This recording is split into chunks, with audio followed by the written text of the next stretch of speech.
What's going on, guys? Before I get started, I want to say my children horrible Aiden and Amy and the Haunted Forest is available on xlibris.com, amazon.com, barnesandnoble.com, Google Play, and Apple Store. This is a story about the mosque, the synagogue mosque, that 8 people were shot and killed in Pittsburgh. At least 4. Well, it's updated to 8 now. This not the current update, but I'm gonna play the video for you guys and leave a commentary. And CNN now able to confirm at least 4 dead, according to sources that are telling us at least 4 dead now in this shooting taking place in this place of worship this morning, just roughly 20 to 30 minutes after the doors opened for people to be there to worship in Saturday service. And so, James, we heard from Fred Rabner earlier. He's a member of the synagogue. He's usually there. He wasn't today. And he expressed his concern for an elderly couple, neighbors of his, that he knows might likely be in service today.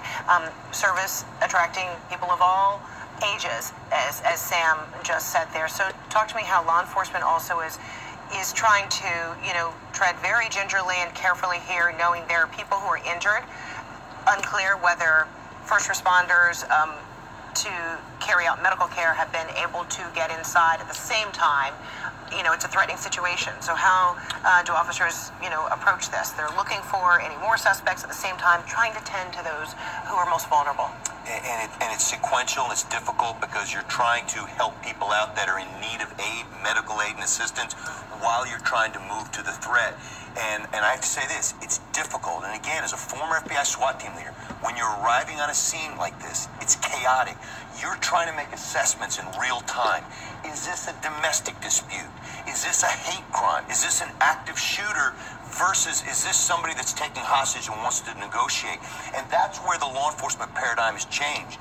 Back in the 70s, back in the 80s, a lot of times in situations like this, you would have to deal with a barricaded subject. They would take hostages, and then law enforcement would set up a perimeter, and you did a contain and negotiate. The person that took the hostages wanted something in exchange, and human capital was what they were going to negotiate with.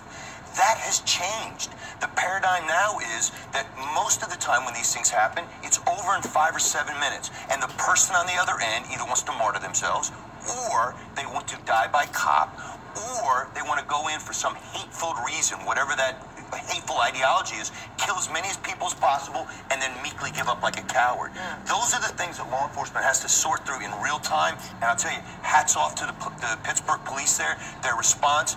We don't have the final numbers. I'm sure that the death toll will probably rise. It usually does in these situations, but incredible work. As I watched them opening up the trunks of their cars and putting on their gear, I felt that palpable sense of they are going to the sound of the guns. Hats off to those law enforcement officers. They have descended in a very big way.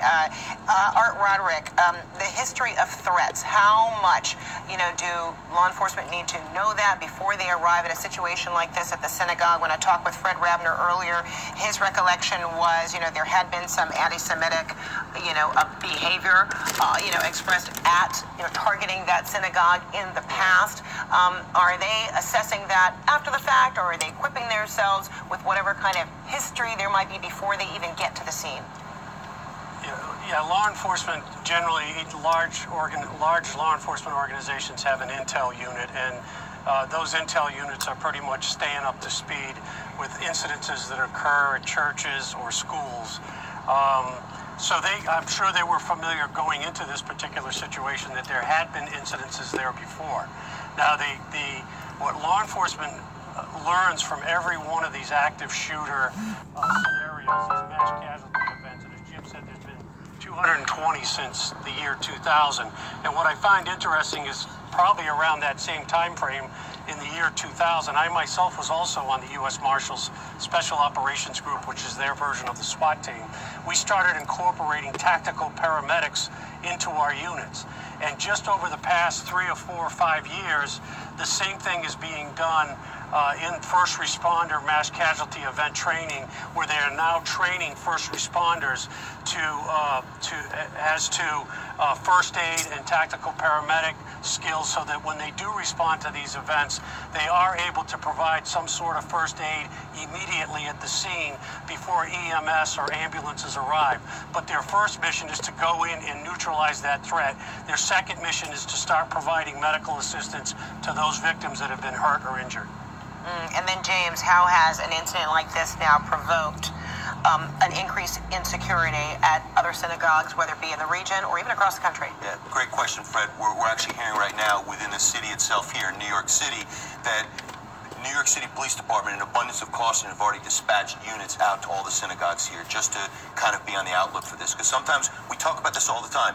There could be coordinated attacks. Maybe this is not a one-off. Or there could be people that are inspired by seeing senseless violence like this or hate directed at a particular race or ethnicity or religion. So we've got to be on our utmost vigilance right now, not just regarding the. Seems like it was so long ago, the package bombs in that situation, see something, say something, and also in this realm. People need to have their heads on a swivel. Police officers are going to be out there in abundance today. And sources are telling our Shimon Prokopets now that 12 in all shot, and CNN has also confirmed now 4 dead. Sam, so this is still considered an active shooter scene, even though authorities said earlier they have 1. Here's what we can tell you right now. And CNN now able to... Okay. So, I said mosque. I think mosque is for Muslim people, and I think synagogue is for Jewish. Let me double check that. Synagogues for Jewish people. Let me double check that. Yeah, so I have it right here. A synagogue is the building where a Jewish assembly or congregation meets for religious worship and instruction. Now, as you know, in this country, given who's president, there's always going to be hate. Whether it's towards black people, whether it's towards Hispanics, whether it's towards Muslims, and whether it's towards, I guess Jewish people. And we all know who the perpetrator is. They haven't released any names or not. I don't know if they caught the suspect by now. But we basically know what the demographic of the person who did this. And it's not any of the targeted people I just mentioned. Well, I would say Jewish people are white. It's just their religion is Jewish, and Jewish, that's a religion. That's not a race. But most likely this was done by a white American or something like that, or somebody who was a Trump supporter, a staunch Trump supporter, or racist. And this story is not far from the whole pipe bomb thing that was sent, to all those Democratic representatives, actor Robert De Niro, former President Barack Obama, etc., etc. I would have to say, well, what the police are doing, making sure to secure all this synagogue to make sure it's not a coordinated attack, is is good, I guess. And let me go back to the thing. Sorry, synagogue shooting. God damn it! Hey. Sorry about that. And I hope they catch this guy, but I'm definitely betting that this was definitely a hateful white American Trump supporting guy. And hatred breeds contempt and all that stuff. Contempt breeds violence and whatnot. Oh, there we go. Here's an update story. Here's what we know about Robert. Here's what we know so far about Robert Bowers. And rightfully so, they got the guy. The Pittsburgh synagogue shooting suspect. Here we go. Officials put together the picture of alleged Pittsburgh synagogue shooter. One focus on investigation. Here's what we know so far. Suspect, Robert Bowers, 46 years old. He allegedly made anti-Semitic statements after his arrest. The shooter made anti-Jewish comments after he was apprehended. A law enforcement official told CNN the bloodshed took place on the same day as Saturday Shabbat services.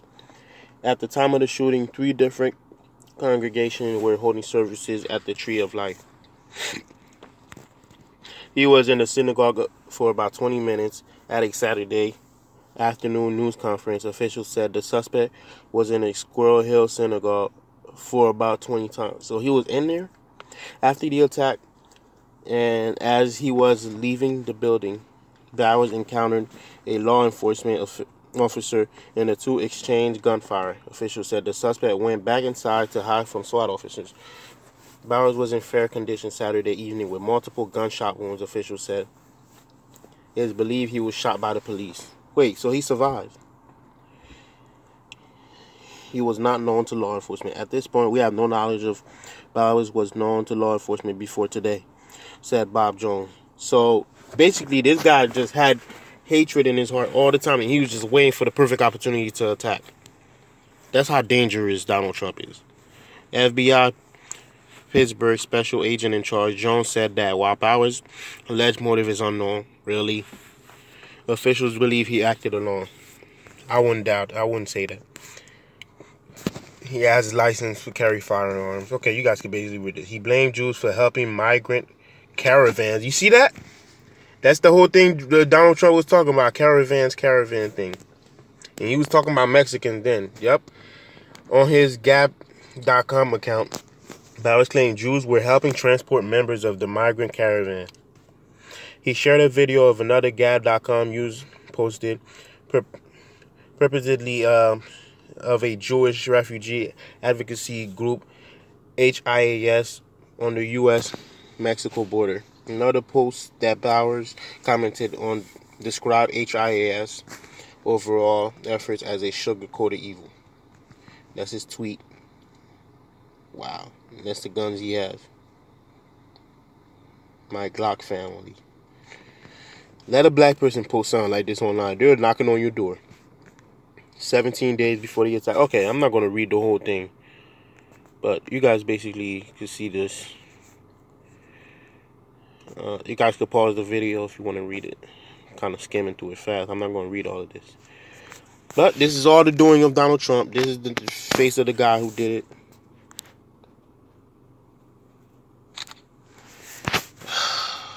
I'm glad that they got him. I don't know if he's probably not even dead. But you guys let me know what you think in the comments. Subscribe, share the video, and I'll talk to you in the next video.